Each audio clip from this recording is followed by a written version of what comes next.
Hello friends, संयम UPSC में आपका स्वागत है। मैं वीरू चौहान। जैसा कि आपको पता है, यूपीपीसीएस में कुछ ही दिन शेष रह गए हैं। अब हमें उन टॉपिक्स पे भरपूर ध्यान देना पड़ेगा जिससे क्वेश्चन पूछे जाते हैं।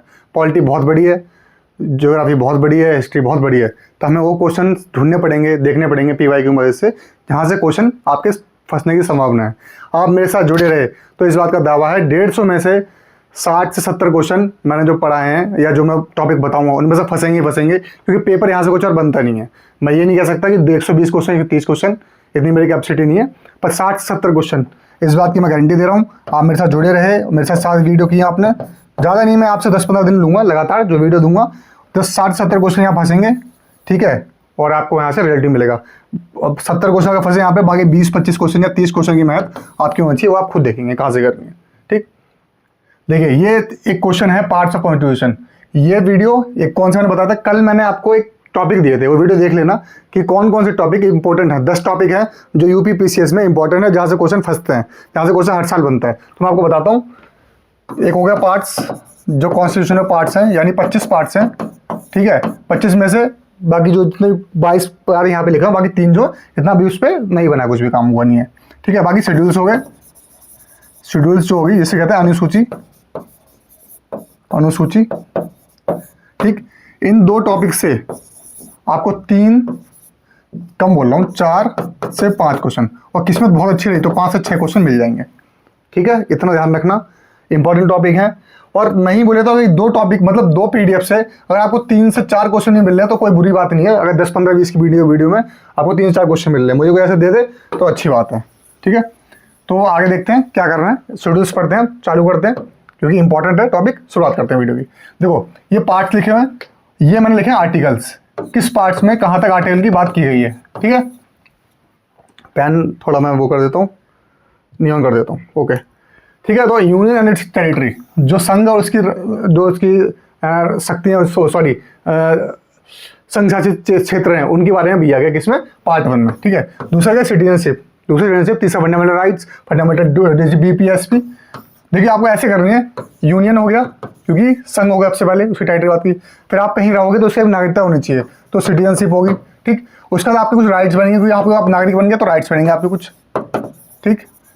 फिर डीपीएसपी होगी, कुछ प्रिंसिपल्स होंगे जो सेट किए जाएंगे। फिर फंडामेंटल ड्यूटीज होंगी, ठीक, फंडामेंटल ड्यूटीज होंगी, वो एक साथ ही जोड़ेंगे, ये 4 में आएगा, ये 4A में आएगा, ठीक ठीक। उसके बाद फिर यूनियन, द यूनियन, अकेला यूनियन आएगा कि यूनियन के बारे में क्या क्या है चीज़ें। तो यूनियन के बाद स्टेट्स आता है, पता ही है आपको, ठीक। उसका उसकी यूनियन टेरिटरीज आएंगी, कि 3 चीज़ें होती हैं देश में, एक होता संघ, एक होता राज्य, एक होता संघ शासित प्रदेश, जो अलग, जो संघ के अंडर में आते हैं, वहाँ के देख रेख संघ करता है, ठीक है। ऐसे मैं समझाया, याद करने का तरीका है, बार बार लिखेंगे, बार बार स्पीड को देखेंगे तो याद होगा, वरना ऐसे कोई ट्रिक है नहीं इसकी, क्योंकि 20 है ये, ठीक है। तो मैं लिखवा देता हूँ, करवाता हूँ, ठीक है। और अच्छे से पढ़ेंगे, ये आपको याद हो जाएंगे, क्योंकि इतना डिफिकल्ट नहीं है, और पेपर में आपको क्वेश्चन जरूर देखने को मिलेगा। ऐसे नहीं मिलेगा तो ऐसे देखने को मिलेगा इस। और आपको बता देता हूँ कहाँ तक, देखो पहला यूनियन टेरिटरीज हो गया, यूनियन एंड टेरिटरी, दूसरा सिटीजनशिप हो गया, तीसरा फंडामेंटल राइट्स हो गया, चौथा डीपीएसपी हो गया, directive principles of state policies हो गया। और अब क्या ध्यान, 4 है, उसके बाद 4 है, क्योंकि अमेंडमेंट से जोड़ा गया था, ये पार्ट अमेंडमेंट जोड़ा गया। तो फंडामेंटल ड्यूटीज जो होंगी, जो किसके मूल कर्तव्य होंगे, मौलिक कर्तव्य, वो किसके होते हैं, वो जनता के होते हैं, ठीक है। उसका 5वां पार्ट क्या है, द यूनियन, 6वां क्या है, द स्टेट्स, उसके बाद यूनियन टेरिटरीज, उसके बाद पंचायत, ये इंपॉर्टेंट है, याद रखना, पंचायत हो गया। उसका 9A जोड़ा गया क्या, म्यूनसिपैलिटीज, ठीक। उसका 9B the cooperative societies, 9B cooperative societies. तो ये चीज़ याद रखना, यहाँ से आपको इंपॉर्टेंट है, सारे पार्ट इंपॉर्टेंट है। उसका शेड्यूल है, शेड्यूल ट्राइब्स, इनके बारे में जो 10 है ये इंपॉर्टेंट है। रिलेशन बिटवीन द यूनियन, ये इतना इंपॉर्टेंट नहीं है। फाइनेंस, प्रॉपर्टी वाटर, ये इतना इंपॉर्टेंट नहीं है। Trade, commerce and intercourse with the territory of India, कि कैसे कैसे सामान आवागमन होगा, कैसे कैसे हमें व्यापार करना है, उसके बारे में ये। उसका service under the union and the states, ये जो आप पेपर देते हैं उसके अंडर की बात की, तो किसमें, अध्याय भाग 4 में, ठीक है। भाग 14A 14A ट्रिब्यूनल्स, ट्रिब्यूनल्स के बारे में बताया गया है। 14A में बताया गया ट्रिब्यूनल्स, ठीक, याद रखना है, क्योंकि 14 क्या है कि जो service under the union and territories and the states, और उसका ट्रिब्यूनल्स के बारे में। 15वां क्या, इलेक्शन, 15 बहुत जरूरी है, इलेक्शन, ठीक है, याद रखना, 15 बहुत जरूरी है, इलेक्शन। ये ये सर्टेन क्लास के लिए इतना इंपॉर्टेंट नहीं है। ऑफिशियल लैंग्वेज राजभाषा के बारे में 17 में, 18 में इमरजेंसी के बारे में है, 9 मिसलिनियस है, पता नहीं इसके बारे में ज़्यादा। अमेंडमेंट ऑफ कॉन्स्टिट्यूशन ये क्या है, 20 भाग में है। Temporary transitional and special provisions, कुछ स्पेशल प्रोविजन इतना इंपॉर्टेंट नहीं है। शॉर्ट टाइटल्स, कमेंसमेंट अथॉरिटीज, इन सब के बारे में इतना इंपॉर्टेंट नहीं है, ठीक है। तो 19 तक बहुत, 18 तक बहुत ज़्यादा इंपॉर्टेंट है। देखिए ये एक important amendment of the constitution, ये एक ही आर्टिकल है 368। आप कॉन्स्टिट्यूशन का अमेंडमेंट, उसमें संशोधन कैसे कर सकते हैं, आर्टिकल 368 के द्वारा, ठीक है। तो आप कुछ आर्टिकल देख लीजिए। यूनियन टेरिटरी के बारे में 1 से लेकर 4 तक की गई बात, ठीक है। और ये आपको पता है नागरिकता के बारे में 5 से 11 की गई है। 12 से 35 हमारे मूल वो रहते हैं, क्या नाम है, फंडामेंटल राइट्स। और 36 से 51 रहते हैं हमारे जो फंडा DPSP रहते हैं। और जो हमने जोड़ा है फंडामेंटल ड्यूटीज़, वो 15A होता है, ठीक, 15A फंडामेंटल ड्यूटीज़ हमने जोड़ी हैं, वो 15A हो गया। अब यूनियन के बारे में 52 से लेके यूनियन में क्या कहा जाएगा, राष्ट्रपति होगी, शक्ति आ जाएंगी, इसी में आ जाएंगी सारी। यूनियन में आता है राष्ट्रपति, शक्तियाँ राज्यपाल, इसे उसमें आ जाएगा।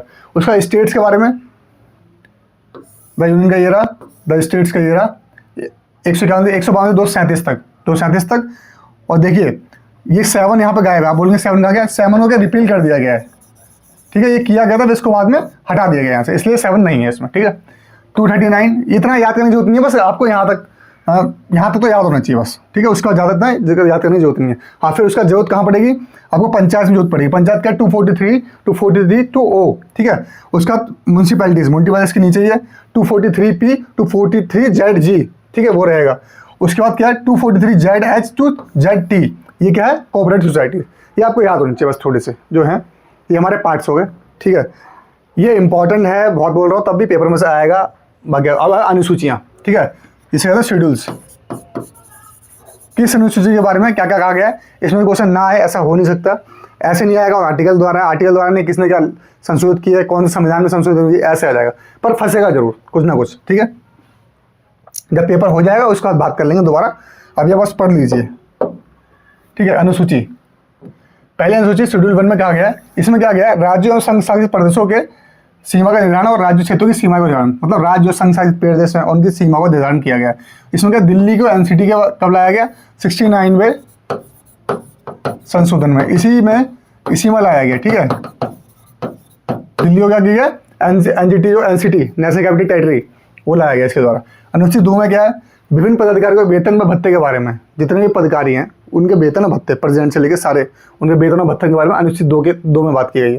पहले में क्या किया, राज्य होता संघ शासित प्रदेश, हर जगह पहले राज्य संघ शासित प्रदेश ही होगा। उसमें पहले तो यूनियन एंड टेरिटरी था, और इसमें क्या राज्य संघ शासित प्रदेश, ऐसे थी, दोनों में ये हुआ पार्ट। और 3 में क्या, शपथ ग्रहण, इसमें क्या है, बस प्रेसिडेंट नहीं होगा, क्या रखना ये बात, प्रेसिडेंट का शपथ ग्रहण इसमें नहीं होगा, ठीक है।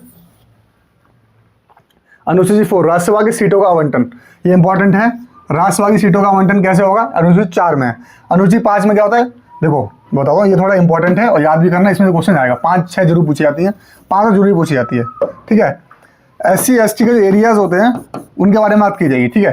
तो असम, त्रिपुरा, मेघालय और मिजोरम को छोड़कर शेष भारत के जितने भी देश में बचे हैं, बाकी सबके बारे में इसमें बात की जाए तो क्या है, ATM एंड M, ठीक है। ATM या M कैसे होगा, विदाउट मनी, ये क्या है, मणिपुर है क्योंकि, ठीक है। ये क्या, AT से क्या हो गया, असम, T से क्या, त्रिपुरा, और M से मेघालय, और इससे हो गया मणिपुर, ठीक है। तो 2 M होते हैं, मेघालय और मणिपुर, ठीक है, मेघालय मणिपुर, ठीक है। तो इसमें क्या है,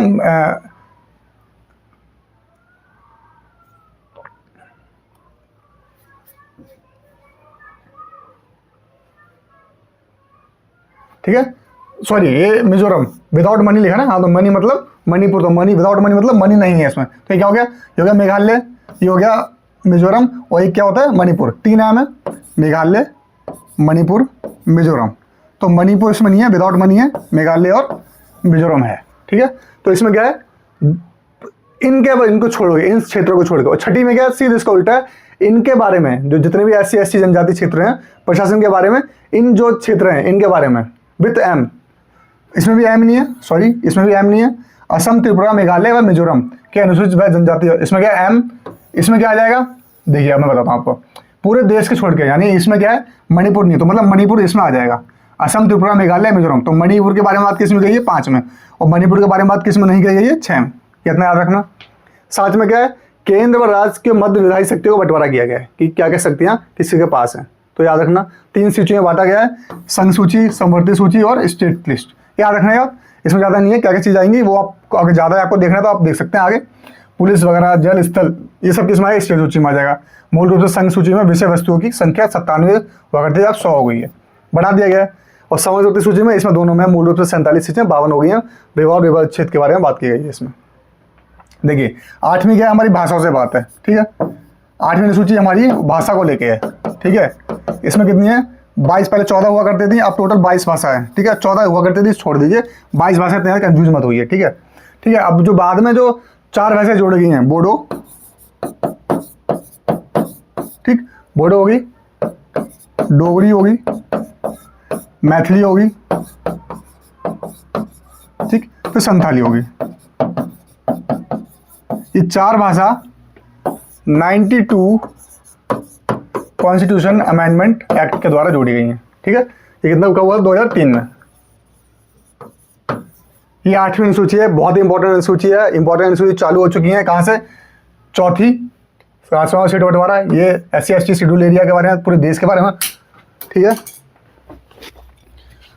उसका ये 6th है SC/ST शेड्यूल एरिया के बारे में, इन जो 4 राज्य उनके बारे में, केंद्र के बीच कैसे बंटवारा ये सकते हो उसके बारे में। 8वां भाषा के बारे में, कौन कौन सी भाषाएं हैं, ये भाषाएं लिखी हुई हैं, आप याद कर लेना कौन कौन सी पूछ सकते हैं, कौन इनमें से है कि नहीं 8वीं सूची में।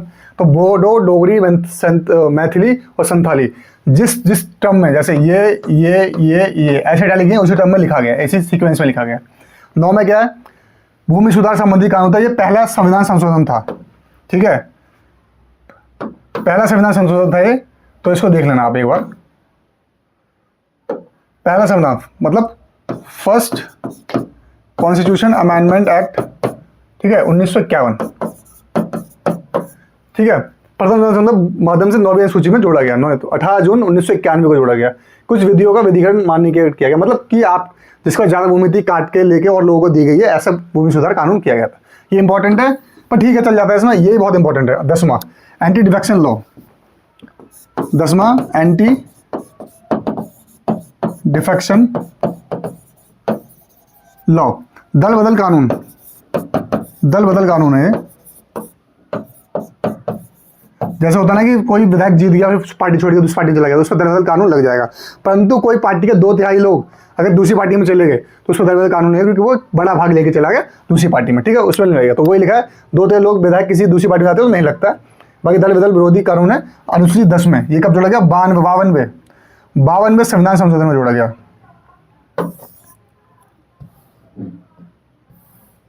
ठीक है, ये 52वें संविधान संशोधन था। हैंग हो गया, ठीक है, बंद भी हो सकता है, ठीक।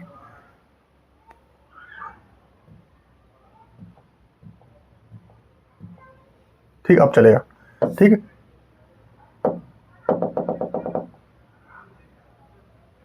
ठीक है, आगे देखते हैं। 11वीं से रूरल डेवलपमेंट गवर्नमेंट, इसमें क्या 19 विषय हैं। ग्रामीण मतलब इसमें क्या 73वां संविधान संशोधन, 73वां 74वां 7 में, ठीक है। इसमें क्या ग्रामीण जो स्थानीय सरकार है, जैसे पंचायती राज कहते हैं, उसके बारे में 11वीं अनुसूची में जोड़ा गया, ठीक है। ये 11वीं सूची है, वही जोड़ा। 73वां संविधान संशोधन कब, 1992 में, ये भी 1992 में ही हुआ है। ये 12वीं अनुसूची में जोड़ा गया, कौन सा है, 74वां संविधान संशोधन, हाँ आ गया, ठीक है। देखिए अनुसूची 11 कब जोड़ी गई, ये है पंचायतों के बारे में, ठीक है। और हमेशा ये 73 दोनों संविधान संशोधन एक ही साथ हुए हैं। 73वां संविधान संशोधन कब, 1992 में, भाई 74वां संविधान संशोधन कब, 1992 में, ठीक। ये कौन सी अनुसूची है, 11 अनुसूची, ये कौन सी अनुसूची है, 12 अनुसूची, अलग अलग अनुसूची में डाल दिया गया, तो संविधान संशोधन एक ही साल हुआ है, ठीक है। ये किसके वाली है, अर्बन लोकल गवर्नमेंट के लिए, ये पंचायत के लिए, तो पंचायत के चुनाव होते हैं गाँव में, उसके लिए। ये अर्बन के लिए, जो हमारे म्यूनसिपैलिटी चुनाव होता है उसके लिए, ठीक है। म्यूनसिपैलिटी के बारे में मैंने बताया यहाँ पे, ये रहा म्यूनसिपैलिटीज 9A में आता है, ठीक है। पंचायत का म्यूनसिपैलिटीज से कोऑपरेटिव्स, ठीक है। ये यहाँ पे दिया गया है, सारा भाग भी दे दिया गया है इसमें, ठीक है। तो अब इन 2 स्लाइड्स में से आपको अगर 3-4 क्वेश्चन फंसते हैं तो इससे अच्छा कुछ नहीं हो सकता। इस स्लाइड्स को रट लीजिए, घोल के पी लीजिए, जो करते हैं आप कर सकते हैं। अगर इससे क्वेश्चन आया तो छूट के ना जाएगा। आगे और वीडियो मिलेंगी आपको, 2-3 दिनों में पॉलिटी की वीडियो हमारी समाप्त हो जाएंगी, फिर 4-5 दिन और लेंगे हिस्ट्री के लिए, फिर ज्योग्राफी के लिए। ऐसे 4 सब्जेक्ट लूँगा जो मेन है, बाकी आप लोग अपना देखना, ठीक है। बाकी थोड़ा मैं न्यूज़ करंट अफेयर का भी डालने की कोशिश करूँगा, दिन कम बचे हैं इसलिए, ठीक है। तब तक खुश रहिए, स्वस्थ रहिए, जय हिंद, जय भारत।